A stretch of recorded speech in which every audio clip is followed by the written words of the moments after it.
자리를 끝까지 지켜주시기 바랍니다. 먼저 첫 번째 순서로 보수의 큰 어른이자 정치계의 원로이신 박관용 전 국회의장을 모시고 강연을 전해 듣도록 하겠습니다. 큰 박수 부탁드리겠습니다.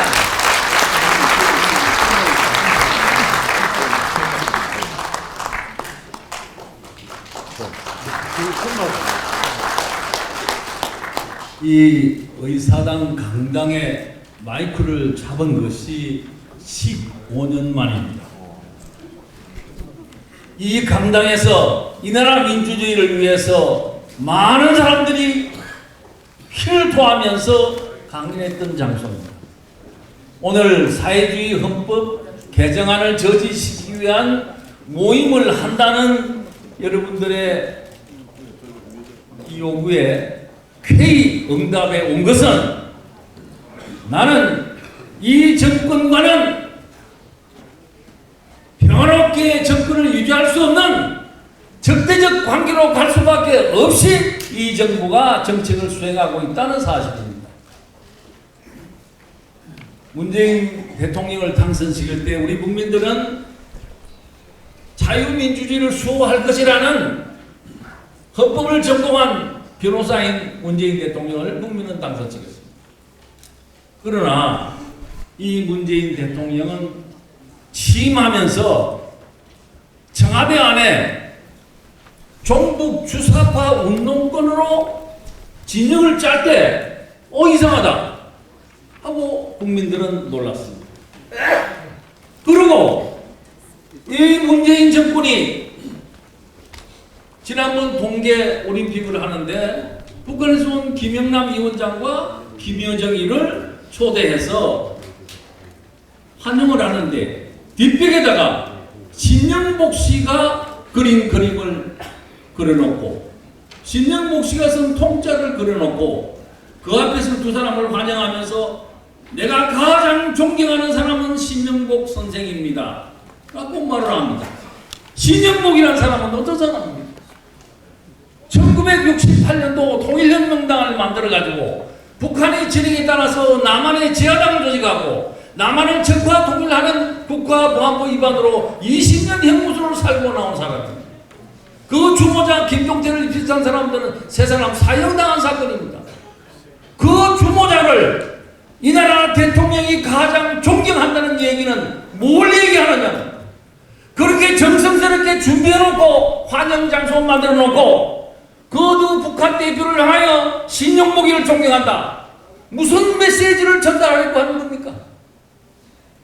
저는 정말 지금 현재 일어나는 사태에 대해서 경악을 금치 못합니다. 이 나라 민주화를 위해서 4.19 혁명에서 6월 항쟁에서 삼성기한 반대에서 그렇게 살아왔던 이 박관용이가 이렇게 흥분해보면 처음입니다.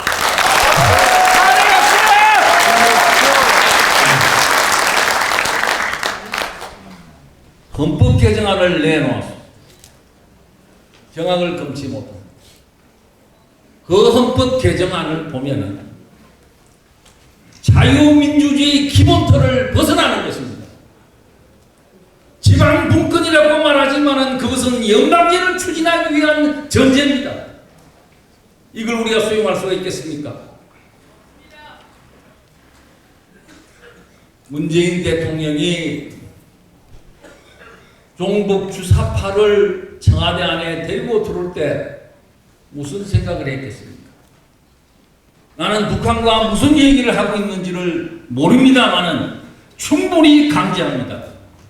이 헌법은 사회주의 헌법으로 갈 뿐만 아니라 남북한 연방제를 추진하기 위한 개헌입니다.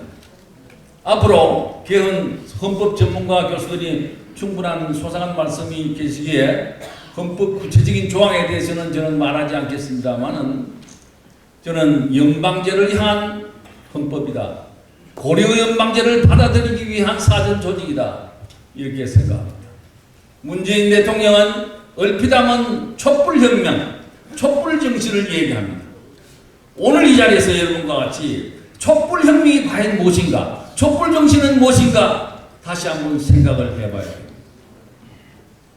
촛불 집회가 일어났던 작년 그 장소에는 수만 명이 모였습니다. 모임의 주체는 민주노총, 정교조를 비롯한 좌파 단체들입니다. 전부가 그 사람들이 동원된 사람들입니다. 그 좌파 종북 세력들이 모여서 일으킨 그 촛불혁명에는 그 정신이 있습니다. 그 정신은 구호에 나타납니다. 그 구호에는 사회주의가 답이다. 자본주의가 문제다. 북한은 우리의 미래다. 이런 구호들이 전부 미군 철수해라. 한미연합 폐지해라. 이런 구호들입니다. 그 구호가 촛불 집회의 성격을 얘기하는 겁니다. 문재인 대통령이 만약 그것을 촛불혁명이라고 말한다면은 과학도로서 정확하게 표현을 하려면 좌익혁명입니다. 촛불혁명이 아닙니다.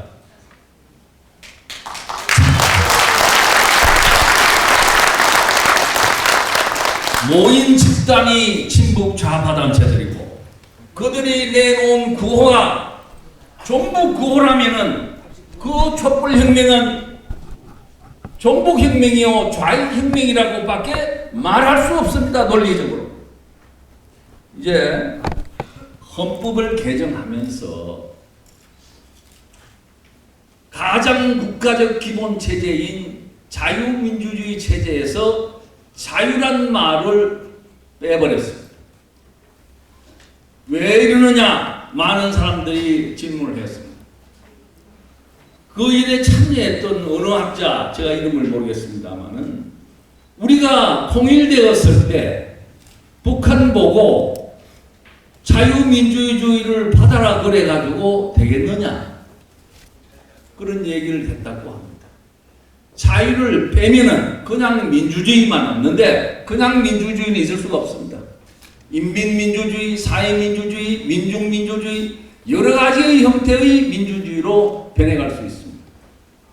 통일을 하기 위해서 자유민주주의의 자유를 뺀다는 얘기는 우리가 사회주의로 갈 수도 있다고 하는 얘기일 뿐만 아니라 무엇을 목표로 해서 개헌을 했는지에 대해서 그 의중을 알 수 있는 것입니다. 대한민국, 저는 대단히 위험하다고 생각됩니다. 나는 80이 넘어도 90이 넘어도 이런 우리 대한민국의 기본의 정체성을 힘으려고 하는 세력과는 동의할 수 없고 싸울 것입니다.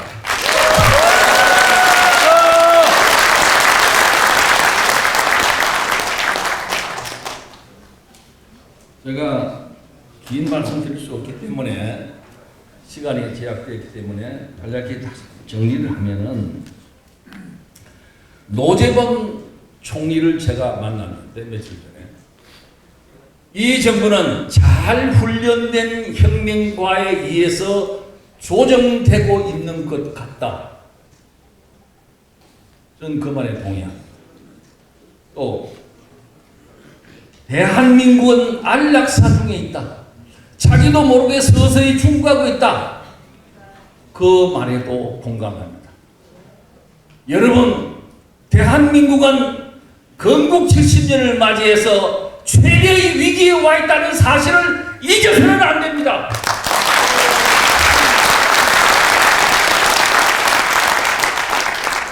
지금 헌법의 개정은 우리가 그동안에 70년에 보아왔던 그런 개헌과는 전혀 다른 새로운 체제를 추구하는 지방정부라는 말이 나옵니다. 헌법에 보니까 개정안에 지방정부란 용어는 연방제에서나 쓰는 용어랍니다.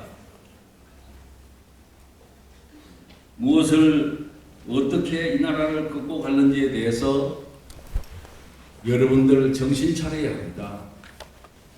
제가 여기 여러분들 앞에 와서 과음 지를 나이가 아닙니다. 저는 오로지 내 목숨 단날까지 이 나라 민주주의를 위해서 싸우는 일이라면 꼭 참여하겠다는 각오를 가지고 오늘 이 자리에 왔어요.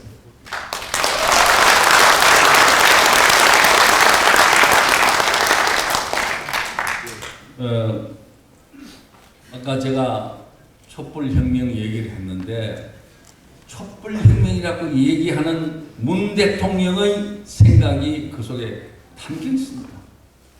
촛불혁명은 문재인 대통령하고자 하는 그 사람과 주미의 두 사람이 와서 세번더 광화문에 앉아서 촛불 시위를 했습니다. 그 촛불의 시위의 내용이 무엇인지에 대해서 여러분 잊어서는 안 됩니다. 그냥 촛불 그러는데 촛불이 가지고 있는 정신이 뭐냐? 그 구호는 뭐냐? 누가 나왔느냐? 그 정신을 누가 받들고 있느냐? 그걸 생각할 줄 알아야만이 대한민국을 제대로 볼 수 있다고 하는 사실을 역설을 하면서 대한민국의 야당인 우리 당이 이렇게 집회를 여는 것에 참석하고 보니 내가 눈물이 납니다. 그동안에 야당이 해야 할 일을 안 하고 있었기 때문입니다. 이제 정신 차린 것 같아서 눈물이 난다는 겁니다. 가슴이 떨립니다. 야당이 투쟁할 줄 모르면 정권이 교만해집니다. 야당이 제대로 서야만이 정부가 제대로 갑니다. 여당보다도 중요한 존재가 야당입니다. 이 나라 민주주의는 야당이 만들었습니다. 김영삼 대통령 그런 지도자가 있었기 때문에 민주화가 가능했던 겁니다. 그 투쟁에서 같이 일했던 김무성이가 여기 있습니다. 홍준표가 여기 있습니다. 뭘 하는 겁니까? 나는 이제 잘못된 이미지를 개선하고 선명하고 민주주의를 사수하는 정당이 되기를 기대하면서 얘기를 마칩니다.